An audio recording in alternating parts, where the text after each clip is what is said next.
Alrighty. Hello there. I'm here to talk about Anbennar, and specifically my mod for Anbennar called Sebennar. So, starting off, I'm going to start with a general overview of what Anbennar is for people that are newer to the modding scene and don't know exactly what Anbennar is.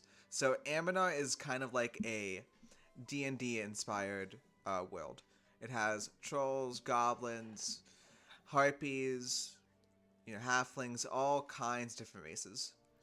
And a lot of it is very full of like lore and content and even magic as well. There's a whole entire magic system put in place. So it's generally just think of it like a fantasy world. And in this fantasy world, there is the equivalent of Europe in here. Even has an empire called the Empire of Anbennar. It has an Escann area, which doesn't really have a good equivalence, except I guess New World. Because in base game Anbennar, they use New World mechanics, so it's functional in that way in base Anbennar. And there's a north, think of this like kind of like more Norway, Sweden area, etc., etc. This is like the Middle East, and this is Asia. And then this is supposed to be Africa. And over here on the southern portion is the South America portion of things and North America portion of things. So, as I said before, all kinds of different races, all kinds of different systems, and a lot of it is very, very similar to base game, besides a few portions. So, speaking of those portions, we have here the dwarves in the mountains. So all of this over here are all roads, and there's like holds as well. There's basically these like massive like dev hordes basically that the dwarves get. So all of these like square provinces are the holds that are developed over time by the dwarves, and they function by being scaled through a modifier they get. So you go from like 1 to 9. And they play very differently than in base EU4. So I don't recommend playing that for newer players until you get used to the mod a little bit more. Because all you're doing, as a lot of these people, is either doing nothing for 10 years or doing nothing for like 50 years, depending on how close you are to the outside. And you might kill a few like minor AIs, but it's really not that good to play unless you know what you're doing, because there's a few mechanics that kind of be a little bit tricky compared to base game. Although I have made them a lot easier than base Anbennar. So now that I explained more of the general things, I will explain a little bit more specifically, like certain regions. So this area has like a shogunate system that's a bit unique to Anbennar. You'd have to really play through it to like understand how it works. But for the most part, it's similar to the shogunate system, where you have like daimyos, except there's only like 4 nations that are like proper daimyos. The rest kind of get screwed over. Over here is an actual proper shogunate system. It has like its own unique government. So those are like the special cases for like unique systems starting off. But Europe is the same. The Empire is the same. There might be a few different incidents, but overall, it's very, very similar. And this is like the only thing that's a little bit tricky, because people in base Anbennar have native mechanics, but that's not the case in my mod. In the Deep Woods, it's really just you make your 2 formables there and you go from there. The New World has a few unique things as well. So over here you can form like a giant empire. It has like a bunch of subjects and shit, and they use the Inca mechanics in a way. They have their own unique system though, like their own unique things. A lot of it's locked behind missions as well, which a lot of content is behind missions in this, and missions that have events and etc, etc. This is like the Ruinboard elf area. It's basically elves that lost their ability to live for a long time and kind of got screwed over in a big way. The reason they got screwed over is because there's a giant, magical city dropping, as far as I remember. I could be wrong on this part, but this is like the crater that formed. And all these people over here, they're like Runeborn elves, got screwed over. I should say over here. Over here, they're humans, I believe. And you can tell they're humans and elven and all that kind of stuff based on their culture. Except for Runeborn elves for some reason. The Runeborn, like their specific culture, isn't. Their culture group is like Iriden Runeborn. But for other cultures, for example, like a Moon Elf, they're called Moon Elf. So a lot of the races you can tell just by their culture. The Runeborn elves are the exception, but no one really plays New World too much anyway. Okay, so moving on from that, now that people know like the basics of how Anbennar works, I'm going to go over like what I have changed myself in my mod called Sebennar. My mod is a standalone mod, meaning you don't need to have Anbennar to run it, and you shouldn't have it, otherwise it might crash. I have not tested out the mod without it having all the DLC, but I'm gonna assume that it's pretty similar. Oh, I just noticed the music was a little bit too low. Let me turn up the music a little bit when the next song plays, it'll be better. But yeah, what was I talking about? Oh yeah, the major changes I did. So in this area, Laurent, this big red nation, used to be a lot bigger and have a lot more vassals. Like this used to be a vassal.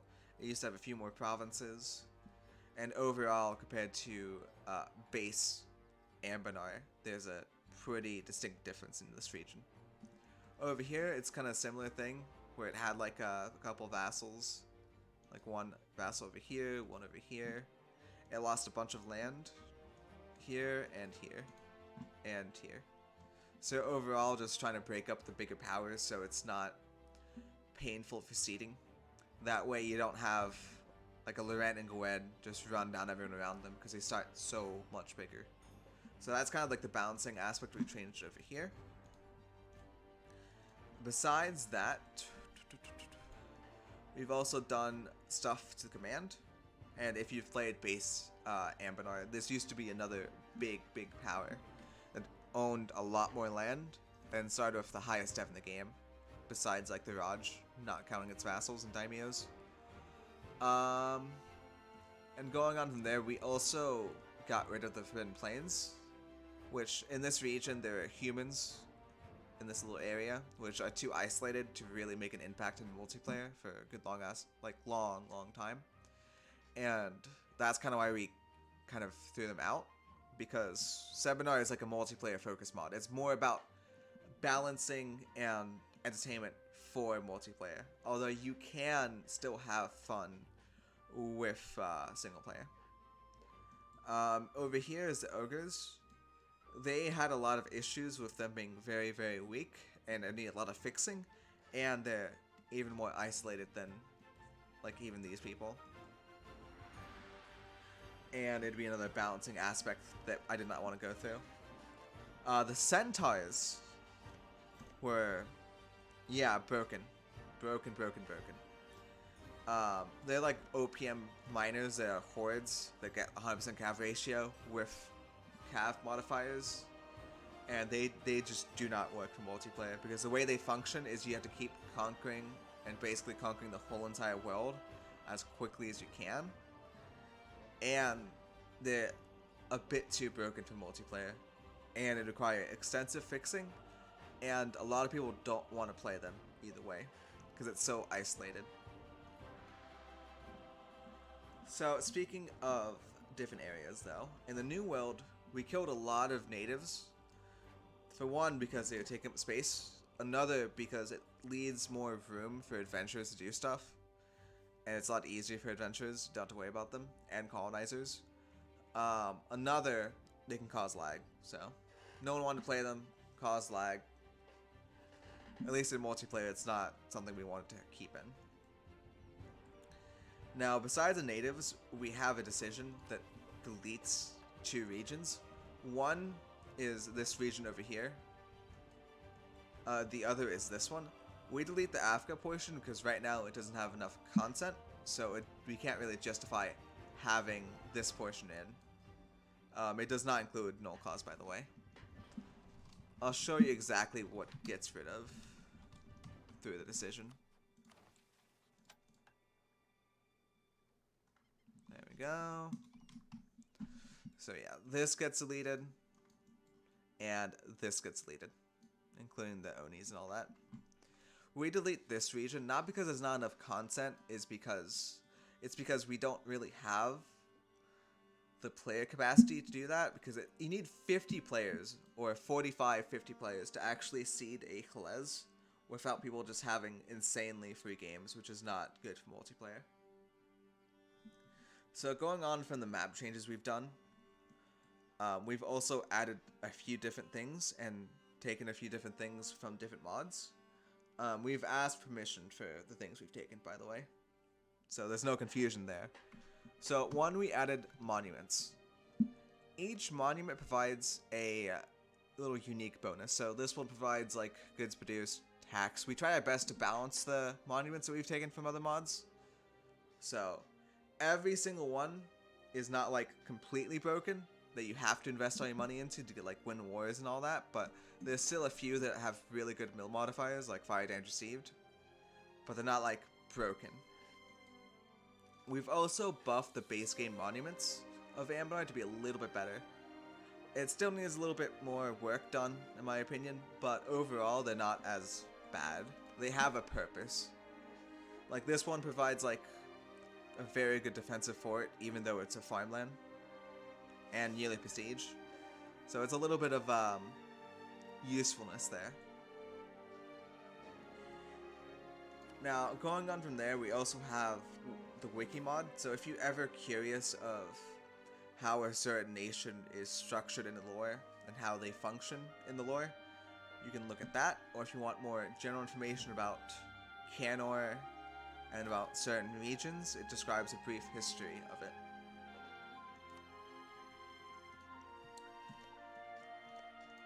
Alright, now on the next thing of the agenda. We have a whole entire region that's completely different in our mod.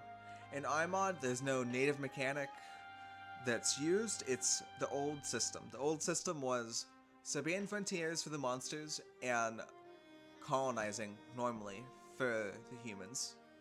I've also made the human adventurers get a mill buff until 1489, so they don't just die instantly into like a Gaviria or an Ibivore. And the reason why Ibivore matters, in case you don't know, in base game, Ibivore has a horrible disaster that makes them pretty much not able to do anything for the first like 30 years. And they have like a 3-3-0 that's like Craven. So it's very, very rough to play them. In our mod, I've gotten rid of that, and I've made his ruler a 3-3-1. So it's not as harmful of a slotting. And it's not just unplayable in multiplayer, for the most part. Now, besides like the general Escann nerf, or rework I should say, and Ibivore changes, we've also nerfed more money than like anything else, to be honest. So manufactories in this only provide 0.7 local goods produced instead of 1.0. We did this to stem the money creep in Anbennar, because Anbennar there's a bit too much.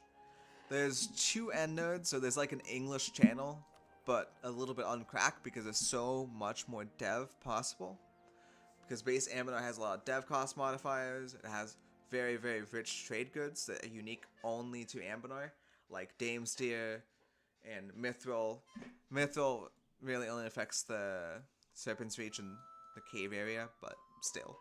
There's a lot of money overflow that we've tried to correct a little bit.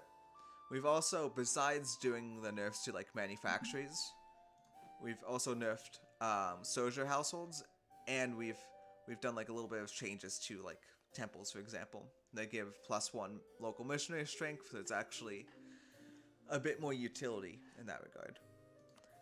Going on from there, in terms of the money aspect, we've also made trade a little bit less of a pain in the ass. In base Anbennar, caravan power kind of saps a lot of money, and in base E4 in general. So we've lowered the amount of caravan power everyone gets.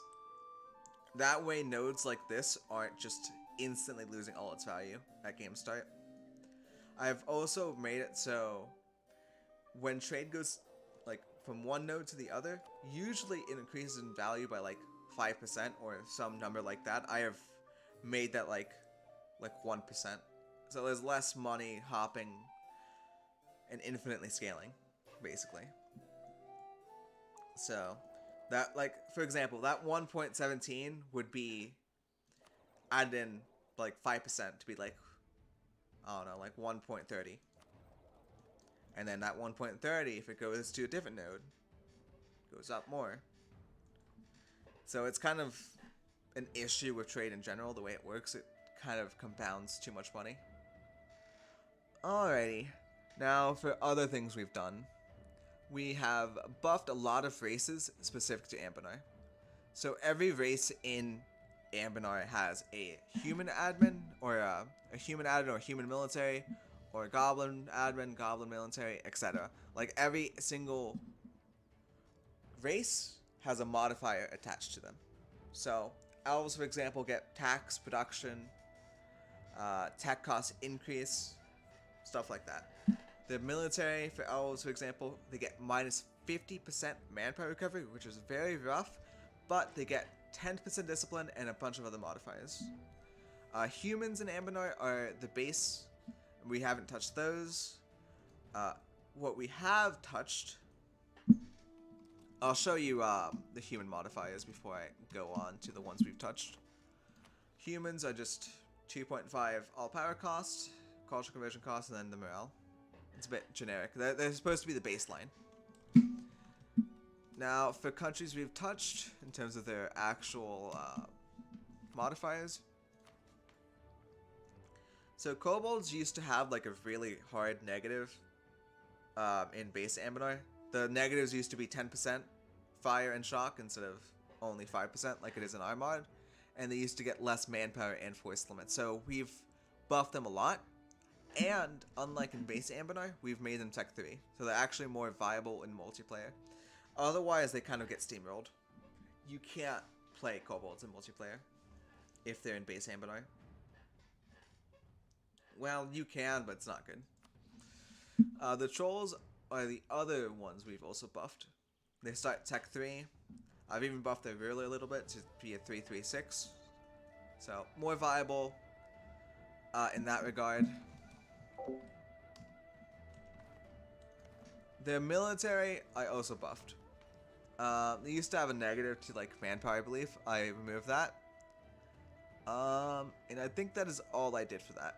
So, it's still, you have less troops overall because of negative force limit, but you don't run out as quickly. Which I think was more than fair, considering their position is in a corner. Okay, moving on to the next one. We have here goblins. Goblins get dev cost, production efficiency, and they get their own military as well. Which they take more fire and shock, but they get a lot of land fire damage and a lot of raw troops as well. So, a lot of benefits there, but the drawback is pretty harsh. So they're more of a late game, like kobolds and gnomes are, because they have to do with land fire damage or artillery damage. So they have their use cases, but they're not going to be excessive. Alrighty. Now, besides all the general like technology changes, I'm gonna go in onto the magic system. So magic in Anbennar is all tied to your ruler. So you get traits, obviously, and one of your traits can be a powerful mage. And the main thing we've done with that is we've nerfed some of the evocation magic to be a little bit less harsh. I would need to double check these modifiers because they might not have been changed properly.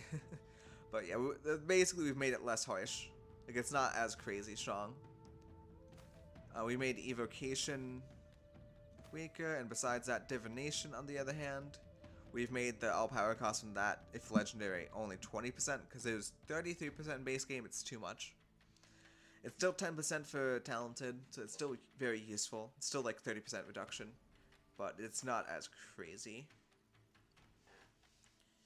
Let's see here. Another big one we've done is necromancy. In base game EU4, there's a whole entire, or a base game Anbennar, there's a whole entire system of like you're able to drain the life out of your heir, your consort, or your province, and you gain mana, but that way too broken because you can gain infinite mana. So yeah, I can't really justify having that.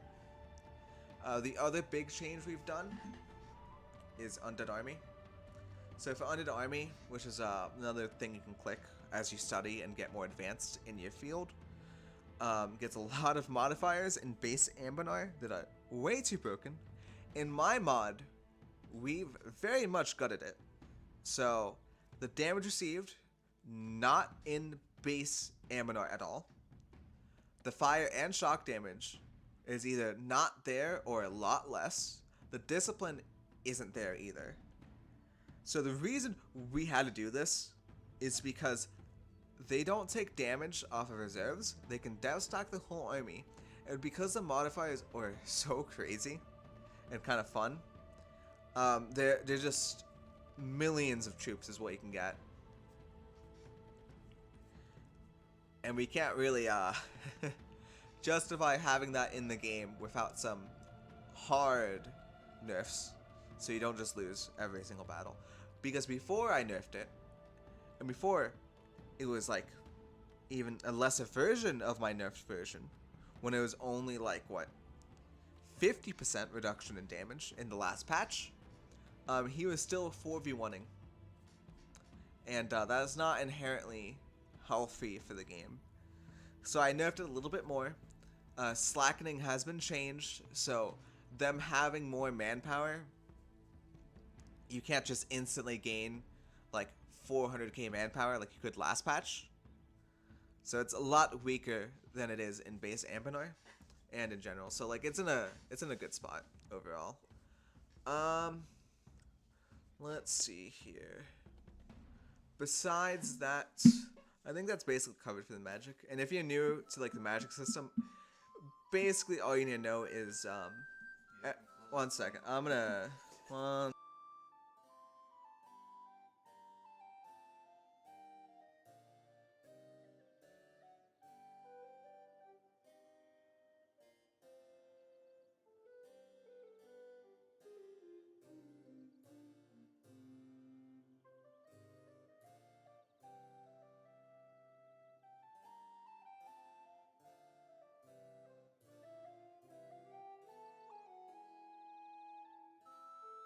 Alrighty.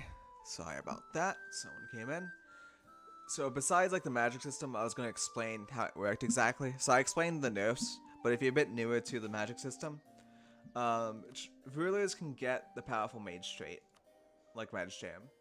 Usually it can come from two aspects. You can either do a spell, which everyone has access to, and which everyone that has a mage state has access to, I should say.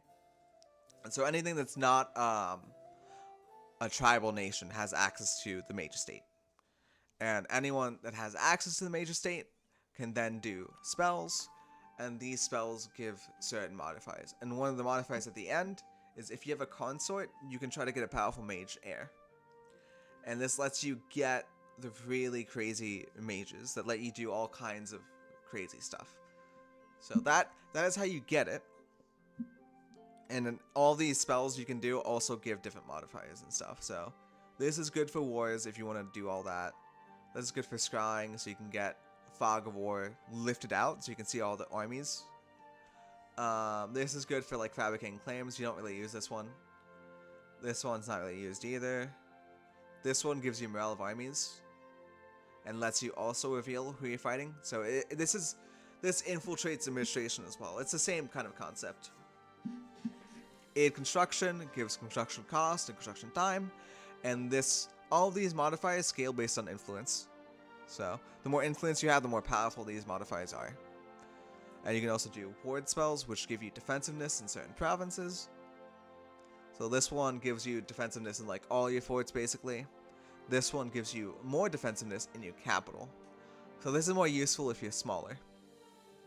And that's by conception. So going back to the magic system, I'll get back to the really specific ones, but the mage estate itself is something you can use to like get special bonuses. Like they can help you get more advanced in terms of studying magic for your ruler. It can give you crazy generals and a special kind of merc stack and morale of armies, but you get some negatives there. These are the only ones that like you should really worry about if you're newer to the game. Alright, so back to the general, like ruler magic system. Over time, you can study any of these things. So like you could study abjuration, which is that's what this is. And you get events over time, and over time you'll gain XP, and once you hit a certain threshold, you'll be able to become talented and then renowned. And you unlock more of these abilities. So overall, that's how it functions for that. And there's special unique things that you should probably know, but that can be gone over more specifically as you play through the game and learn more about it. And besides the magic system where you can cast spells, you can also make your rulers a wizard, a war wizard. So this basically converts the stats of your king and of your ruler into a general. So for example, a 5 mil ruler becomes a 310, 3-6. And it scales based off of your actual military stats. So if you have a 6 mil, it goes to 11 shock. If you have a 4 mil, it goes to 9, etc., etc. So that's the kind of thing that makes it really, really powerful, besides the normal spells you can cast. And besides those normal spells you can cast in this menu, you also have siege magic, which can help you siege down forts even faster and give you, for example, negative fort defense on a province, so it lets you blitz through it. Now, moving on from the whole entire big-ass magic system bullshittery, I've also done some major changes involving the forts. So in base game E4, it doesn't matter if you build forts or not, like adjacent to each other. You can build like a Maginot line of like 10 forts, but in my mod you cannot do that.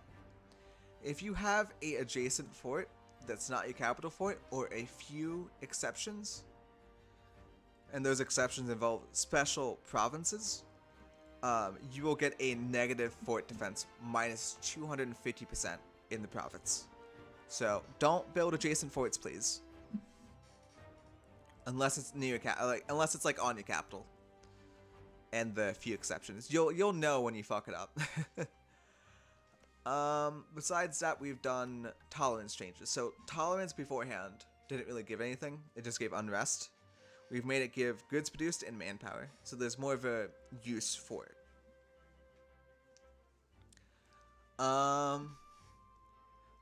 In general, Anbennar also adds like disasters. A lot of them are pretty bad. Basically all you need to know, we remove the disaster from Ibafar, and we remove the horde curse from the dwarf people. So basically more relevant in multiplayer. All you need to know. I already talked about trade being nerfed and manufacturers being nerfed.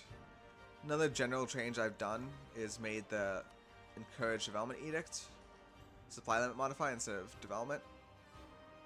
It helps with the scaling aspect of everyone getting too much dev, and it provides another modifier you can use, and less micro. I have made this better, so you can actually convert a lot easier. This was useless beforehand. It only was like 0.03. It's practically nothing. I made it a little bit better. Still kind of not the best, but there is case uses for that, if it's like a gold mine or something. Now, for the more specific changes that I've done to like specific areas, I've nerfed certain religions. So Old Dukin in base Anbennar gives like 20% dev cost. Made that 10% because that's too broken.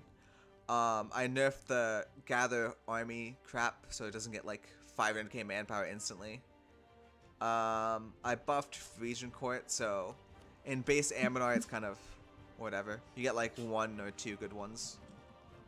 Now I added in a national tax modifier to it, and I made it so one of the deities now gives land fire damage from manpower recovery, so it scales more later on. Now, another specific change I've done throughout multiple nations is idea changes. A lot of ideas in base Anbennar are not really that strong, and like are on the weaker side. So I've done what I could to buff a lot of them. In the changelog, there's more specific ones, but for example, I buffed Buzalar, I've reworked Ebethil, I've changed Magisterium, etc., etc. There's like a whole entire dozens upon dozens of people I've messed with in terms of their nations and ideas. For example, Koboldzon. I've also buffed the nation formables of that, and I buffed other formables as well.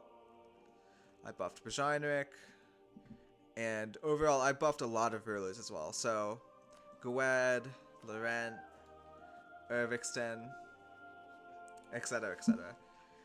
Basically, I've done whatever I could to like make the nations that are in a worse spot because my change is a little bit better. Alrighty. Now, besides the national ideas, I've also had a whole entire idea set reworked. So, infrastructure is still like relatively the same, but I've nerfed a lot of things. Like Merc ideas is nerfed a decent bit. Defensive ideas gets shock range received. Cav ratio for aristocratic, etc., etc. There's a lot of changes involving the ideas, so each idea we did our best to make it useful and viable to actually pick. I would recommend just playing through it a little bit more, because there's no real bad idea set, there's just things that are more optimal. If you're fighting against a Cav nation, for example, you want to go defensive, because if you go defensive, especially with espionage, you get 17.5% reduction in shock damage. So, a lot of good viable choices there, depending on your situation. Now, besides idea changes, another thing to like actually keep in mind is we've changed a decent amount of missions. So we've added new mission trees for different people. So for Ruby Hold, we have a whole entire different idea tree. So in base Anbennar, there's no idea, like there's no mission tree for this at all. But in our mod, we have a whole entire mission tree.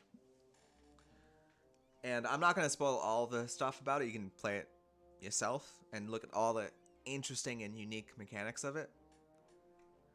But yeah, I recommend, if you want to have like a chill game, Ruby Hold's pretty chill. We've also done Red Glades.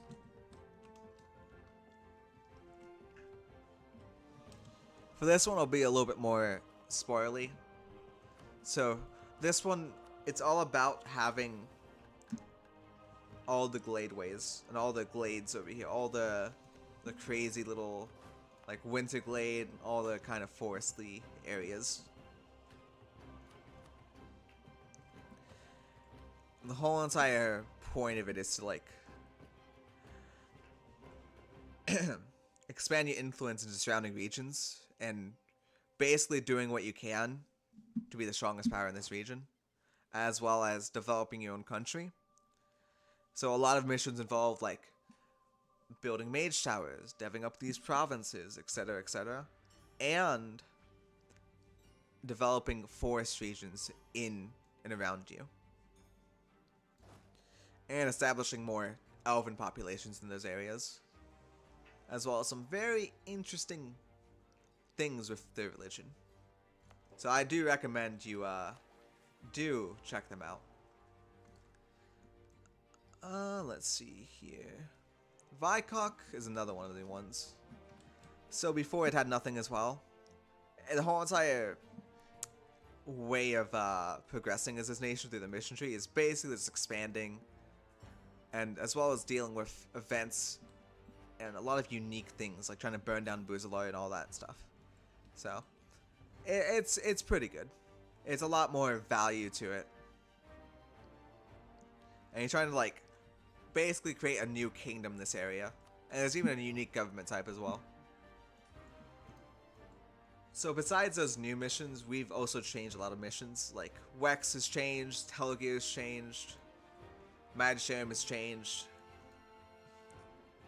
No, that's about it for the mission side of things. So those are what we have in the actual mod itself right now. In the future, we're going to develop new mission trees for Estelen, Avdel Tungur, and Eliana, or Elena, and Eagle Crest. So, you want to keep an eye out for that in the future. Alrighty, I am done talking about the more general things, and basically most of the important aspects that I've developed with my other mod member. So I'll end that part of things there. From here on out, I'm going to be talking about multiplayer. So we run a multiplayer Discord. I'll post a link to that as soon as the video comes out. And I'll post a link to the mod as well. So if you don't care about multiplayer, you can just end the video now. But if you do end the video now, please do like and subscribe and all that stuff. If you could. Alrighty, so now we're going to talk about multiplayer.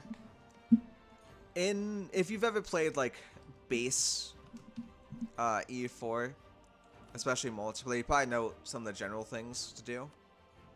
So obviously you want to take your monarch points. And they take crown land, so usually what people do is they take the military one and the admin one. Down 10% crown land. But what people don't ever do, and I see it so often, even in like lobbies where people have thousands of hours, they don't put on the religious culture. Religious culture makes all your provinces better. Do it. Unless you have a lot of heathens and heretics, you do that. And even if you have heretics and heathens, you convert them and put this on.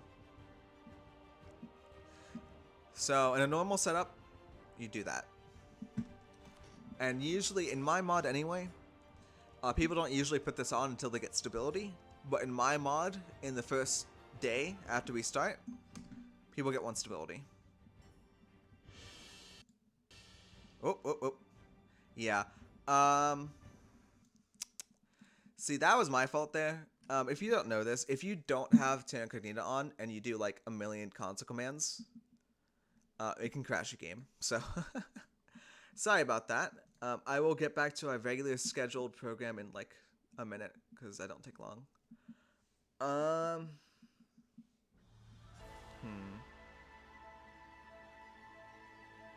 Alright, this will load eventually. Give it 1 more second. And after this, we'll be in a good spot to like end the video. I have a few more things I'm gonna go through with the multiplayer side of things, but yeah. But while I'm loading up, I will say this. Besides like the privileges people mess up all the time, I do recommend you run level 1 advisors, even if you're gonna go into a little bit of debt. Because debt, you can get rid of pretty easily early on. Unless there's like a player war you think will happen, you can just run level 1 advisors. Because mana early on is everything. Even later on it's everything still, but early on it matters more because you can snowball. And always expand if you haven't like thought of doing that before. You don't really want to just sit in a corner because you will get outscaled really hard. Definitely improve relations to keep out people for joining coalition, because if you have enough relations with someone, so if they're positive relations and they're friendly, they're not ever going to join a coalition against you. If they join a coalition against you, you need them to meet 50 relations and then they can leave. If they don't leave for whatever reason, you can ally them and then break the alliance. And that gets you a truce and a leave automatically. Alrighty. Since I'm back to this, I'm going to go through again. You want to put on this, this, and then you want to put on this. And then you can see his land. Those are the main important ones. I would put on the advisor cost because you're going to hire advisors as soon as you can. And most nations could do that at the start. So all of that is advisor cost. Adventures is the new estate as well. And I recommend you put on advisor cost. You don't really have to worry about this estate too much. Generally speaking, this is like if you're going to int your nation, it gives Merc Discipline. Like little modifiers like that. It's not the most important thing in the world. If you really want to int your nation, you can do this. I don't recommend this because it's so hard to get rid of. And it makes it hard to slacken. So I don't recommend ever pressing this button unless you're like about to die. But yeah, I put the advisor cost on for everything. Because remember, you get a stability at the start. If you're in a war or you're going to fight someone different religion, put this on. This is good for AE because you're more likely to get allies. You're less likely to have to worry about coalitions. Development of temples you want to put down as well as soon as you get temples, really, and you start deving because you get more dev cost reduction, which is everything in multiplayer. You want to keep deving. That's what really matters. Everything else is whatever. Everything money comes from deving anyway. This one's whatever. This one is useful. Like reform progress is useful. It's not a priority. I wouldn't worry too much about that. This one just gives influence and loyalty. It's whatever. This one lets you complete agendas, but most of the time you can just complete agendas anyway. So I wouldn't worry about that. Fights or donations is really useful if you're converting a lot and you have low prestige, because it gives you prestige for converting. Never ever click this button. And honestly, ignore anything that says like reduced likelihood of adventures wanted in most cases because it's kind of irrelevant. Like you lose too much doing this, it's not worth it. Now for the ability, you put on increased levies always. Always. Unless you're going a merc build, but even then. Do this because influence and loyalty don't matter because getting disasters is so hard to do in the first place. You need to have 100 influence and it'd be below like 50, and it takes up so slowly. So I always do that. Always. I don't do monopolies. Monopolies, you want to scale as much as you can early on. So this is so bad. You don't want leader costs because you want professionalism. And getting arbitration is not that hard. And you lose crown then. It's just bad overall.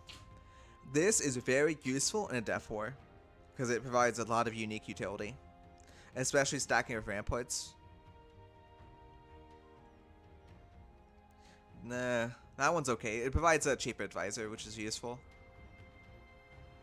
That one's whatever, it doesn't really matter. That one's whatever. This one's useful because it provides land maintenance reduction from decision, but you lose loyalty, so try to work around it. You always want to take this early on because you get a free general. Decision gives you free general. Click it. Honestly, it's too good. Now for this. A lot of people take prestige, and it can be useful early on. Reduces AE overall because improved relations helps you do that, and the prestige in general reduces AE. A lot of benefits there. Indebted to the burgers is what everyone takes early on because it lets you take out non 4% interest loans. So pretty much everyone takes it early. It helps you scale, especially when you're going to be running advisors and you're going to be using your army for like doing early wars, etc., etc. That's useful in certain situations, like if you're building a lot of trade ships, etc. That one is irrelevant. It only affects estuary and sensor trades. It's not that good. That one doesn't matter. That one is okay. Doesn't really matter that much. This one is for like naval nations, so if it lets you build like two to 4 ships depending on your size and influence and all that, I believe. Another naval thing. It's like an admiral, same as the general, but it's just for admiral this time. That one doesn't matter. This one's tax. If you have a lot of loyalty, you can pretty easily remove stuff. So this one is one of the more important ones. Interest per annum is so useful to have in Death Wars, and inflation matters so much to reduce at times. It saves you a lot of mana overall. Very good. Adventures, it's whatever. Mages, you put on this early on. You put on this later on when you have enough ground land. Because mage generals, like it's a war wizard. It's like the real war wizard, but it's based on the armor tradition. So it's really good to do, especially if you're doing an int war. One thing I will tell you, the merc stack they provide. Hopefully it doesn't crash this time.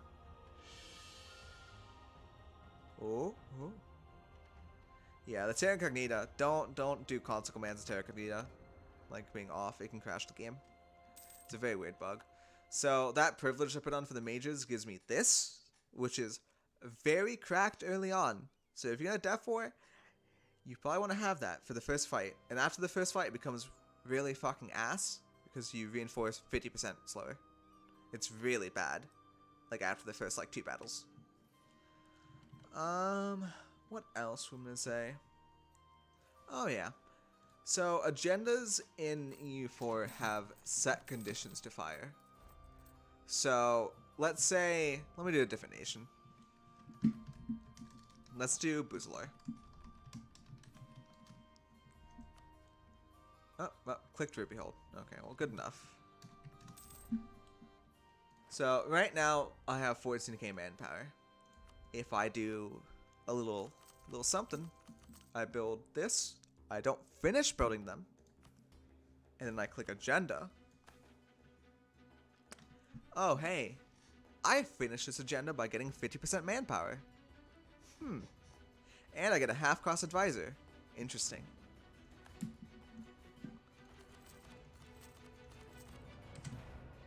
There you go. So stuff like that. Stuff like that is very, very useful. Let me just say. So it's good to know stuff like that. You can min-max things a lot with that. Especially the half-cost advisor. That's like the most important one, to min-max that early on. A half-cost advisor, you can level it up pretty quickly. A lot more mana over time. Alright, another thing is, we play with limited ledger oftentimes. A lot of people don't use this trick, but limited ledger, you can still see max manpower. It's in the second one, you can hover over it, you can see everyone's manpower, and you can use that. Now going on for like other stuff, a lot of people don't understand army compositions very well, especially in multiplayer. So 20 is a common whiff. You want 20 units in a stack. There's no question about it. So if you have like 4 stacks, you want 20k stacks. Okay? And you want them to be, oftentimes, unless you're running a cav build, you just want 20 infantry for multiple different reasons. Obviously it depends on the tech. Early on, infantry can be a lot better than cav, because the way they did the cav in E4 is kind of stupid in some ways. Stupid as in like it's kind of crazy the difference in stats. So right now, for example, 0.85 is the total combined fire and shock. Cav is 1.0. So Cav costs 2.5. It costs like double the amount. It's not double. It's not worth double. So you want infantry early on as most nations. Unless you have a Cav bonus, like for example, Region Court, you can get 50% Cav combat ability, and you can argue it's worth going Cav. It's very situational in that regard. So army compositions, oftentimes 20 infantry. Make sure to double check every time you get like a combat whiff increase from technology. So if it's 22, make sure it's 22. When you get to Tech 7, you unlock cannons. So oftentimes, a lot of people do not run a full cannon stack unless they're really rich with this stack because it's really, really expensive and oftentimes not worth it. You can if you're rich enough, and manpower is your issue though. So keep that in mind. It is very useful to have a cannon stack, but you don't need to have a cannon stack. And what I mean by a cannon stack is not 5 cannons. It's the combat worth of cannons. You can have like 5 or 6 cannons to siege down, but do not have 6 cannons in a battle if you want to use a full cannon stack. If you can afford to use a full cannon stack. And if it benefits you to use a full cannon stack. Because if you do that, you're kind of wasting a lot of your potential here. But again, a lot of nations don't want to do that early because you don't have the economy to do it. And you will bankrupt yourself doing a full cannon stack with a lot of nations. So it's you got to play it by ear. You can't just half-ass it because you will screw yourself over and die. So besides like little army stuff, like composition-wise, in actual battle, you want your normal stacks to be like the Commonwealth. But in actual battle, once you get big enough, so let's say the enemy has 70k troops. They have a full combat back row of cannons.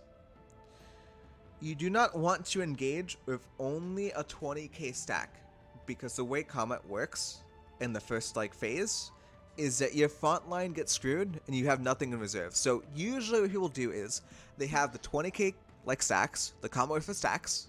They combined 2 combat worth of stacks and a cannon stack if there's cannons, because you want to have a little bit over the combat stack in a battle starting off. Because of that, the combat worth stacks are useful for managing armies, so you can morale feed. That's why you still want to have every stack be like combat worth, but in an actual main engagement in the first battle, you mainly want 2 combat stacks of infantry / whatever composition.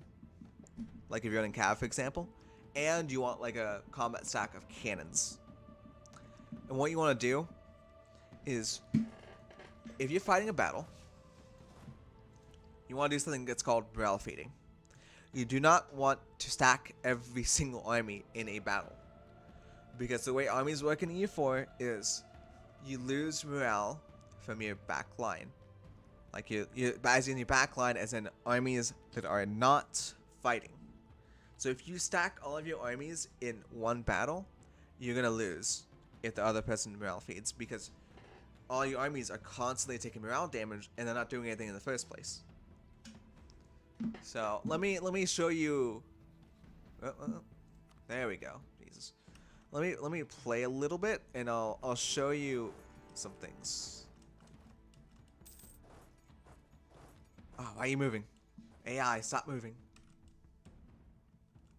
Okay, so it's very important to look at a few things while fighting a battle.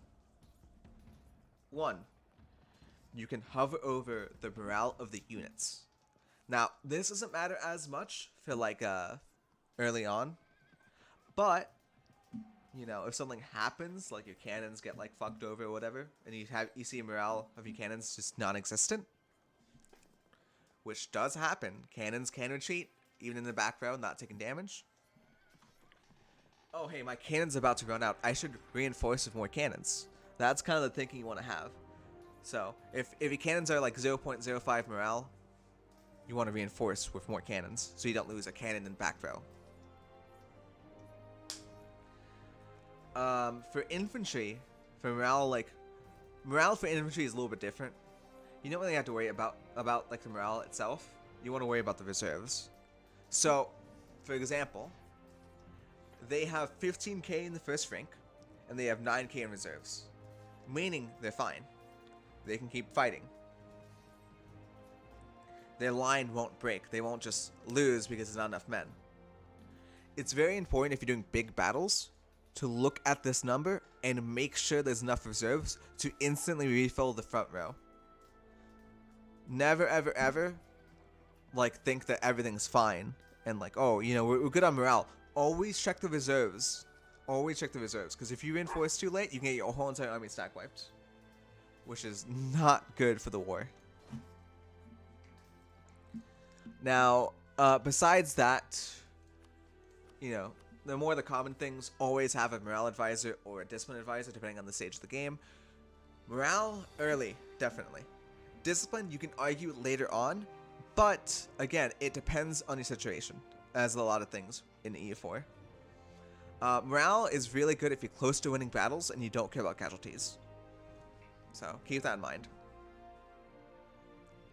Now for Navy, I don't know as much as other people. Navy is a little bit more complicated, and most people don't really use it as effectively, and they don't really use it or care about it at all, but basically you want to do a few things. You want to cycle the Navy out. You want a combat whiff of Navy always fighting, and if they get too low morale, take them out and send in your other Navy with full morale that's combat whiff. That is the general gist of it. But you don't want to lose a battle, so obviously, you know, don't... You want at least like 2 combat whiffs in a naval battle. So if you have to like retreat one of them because they're too low morale, the other one's still fighting, you're not going to lose the battle. That's the general gist of it. Now besides Army and Navy, the other key component of E4 is deving.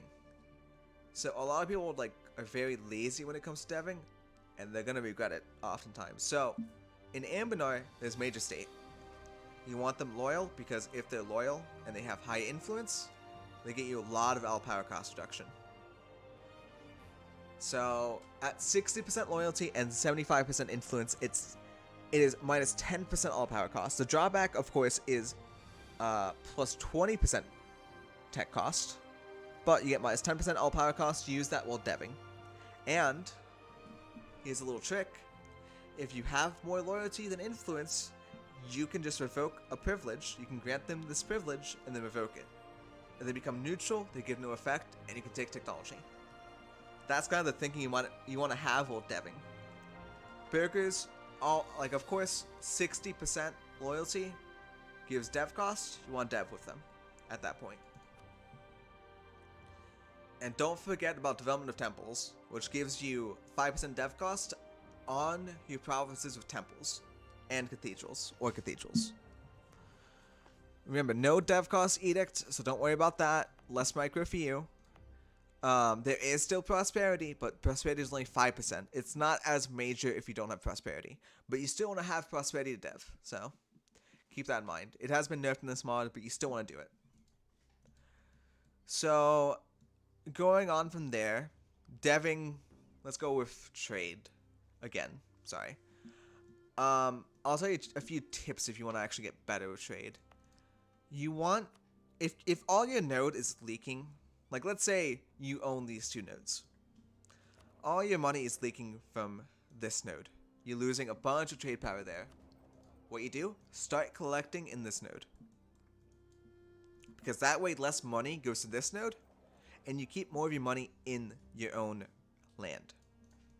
You don't want to go like too crazy with this. You want to test it out. So what you can do, like every 10 years, I recommend looking at your merchants in case people try to mess with your trade or try to do other shit like privateer you. It's important to know that information. And transfer from the highest. You want to transfer from very well off nodes and nodes you have trade power in, preferably both. If not one or the other. But if you are always confused, if you're always getting confused with that, I recommend just moving your merchants around. Hey, this is how much money I had beforehand. Let me move it. Oh, I gained more money, or I gained less money, and then deciding from there what to do with your merchants. Testing it every 10 years is probably a good viewpoint. Some people wait longer. You can do 20 years, but I do recommend looking at it at least once in those time periods. So those are the general MP tips, but more specific ones that I see people always focus too much on is missions. So doing missions is nice and all, but if it kills your nation or leads you into a worse spot, then try not to focus them too hard. Unless they're mill modifiers, do not worry about missions. You can LARP a little bit, but all I ask, don't complain if you die because you focus on your mission and don't do what you're supposed to do. So I think that is about everything I want to say. So I will probably end the video now. It's a little bit long, but I'll split up into segments so people can go watch what they actually want to do. So I will talk to you guys later. If you've followed this far in, please like, subscribe, and comment if I missed something. Because there's a whole entire changelog that I've not gone through, but if there's something important, please tell me and I'll just post a comment agreeing with you. And, yeah. Alrighty, I will talk to you guys later. See ya.